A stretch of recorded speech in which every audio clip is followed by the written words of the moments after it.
Good afternoon. My name is Dr. Lorena Grillo, vascular surgeon from San Jose, Costa Rica, to talk to you about non-thermal, non-tumescent state-of-the-art ablation in superficial venous insufficiency, a hyphenol complex of interest.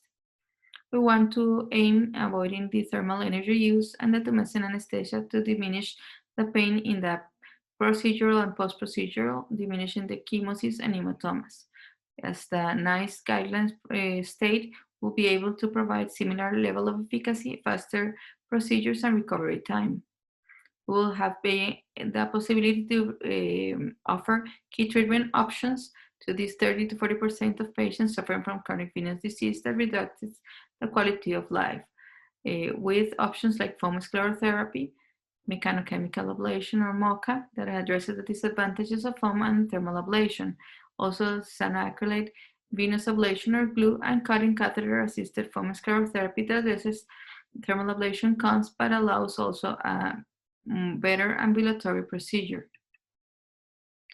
There's an heterogeneity about the study assessment, double risk of bias and quality, primary outcomes in the success and secondary outcomes, the incidence of complications, but always providing an overall safe procedure and low complication rates, assessing the quality of life of the patients, and allowing an improvement in the pre-operative and post-operative procedure grading, and also diminishing the time to return to activity or work.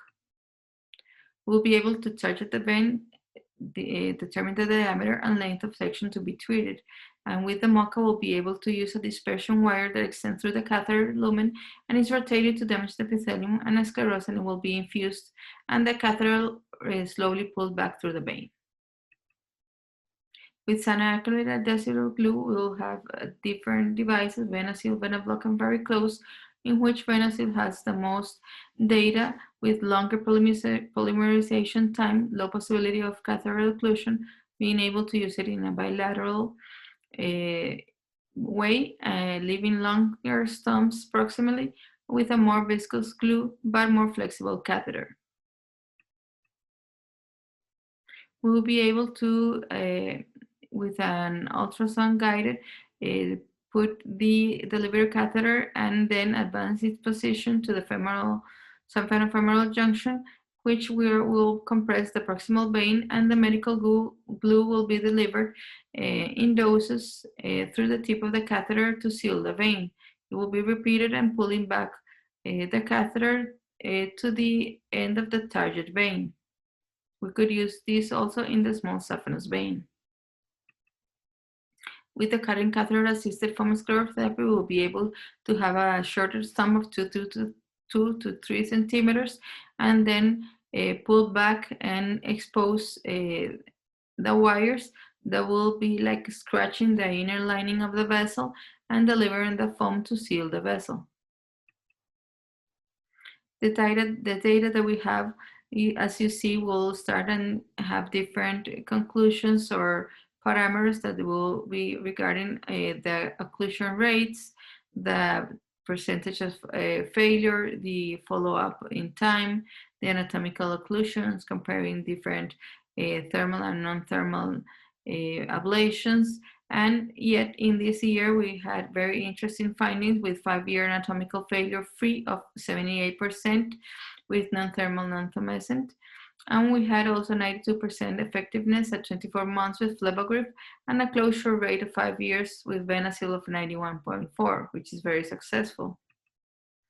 Definitely we want to have the best patient-reported outcome with an adequate study design, the duration optimal, and the number of participants as big as they can, with the randomized interventions, the mode of anesthesia, the post-op compression stated, with primary and secondary outcomes documented, and the scoring previous and post with the quality of life scoring. With all this, we'll be able to have the decision key points in order of time, which we'll want to have the patient return to work in the lesser time with a cost effectiveness, and having the experts have their learning curve with the proper training to have the best know-how with proper standardized documentation, rather randomized controlled trials, retrospective and prospective studies, and achieve the goals of optimal patient-reported outcomes, improvement in the scoring, higher rates of occlusion, lower complications, and detailed data registration with longer follow-ups. So definitely there's much to go and to learn and study about non-thermal, non-tumescent ablation. Thank you very much.